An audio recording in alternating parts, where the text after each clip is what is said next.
des effets éphémères des présidentielles, de l'extrême droite d'avant-guerre, et ça. Un tiers des Français nous disent aujourd'hui être d'accord avec les idées du Front National. Alors, ce tiers, ce n'est pas entièrement nouveau. L'an dernier, nous avions 31%, cette année, nous avons 32%.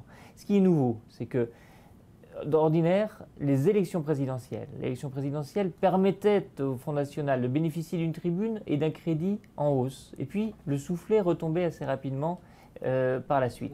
Et là, ce qu'on constate, c'est qu'en fait, ça se maintient. On est dans un processus de dédiabolisation et de maintien d'une recrédibilisation du Front National opérée depuis l'arrivée de Marine Le Pen. Et son image est une première explication de ce crédit élevé. On la juge volontaire, capable de prendre des décisions, et surtout, elle apparaît pour plus de la moitié des Français comme capable de rassembler au-delà de son camp. Dans les années 80 et années 90, quand le Front National faisait des bons scores à la présidentielle, il y avait les 2 tiers, voire les 3 quarts des Français qui voyaient en lui un danger. Il y en a moins de la moitié aujourd'hui.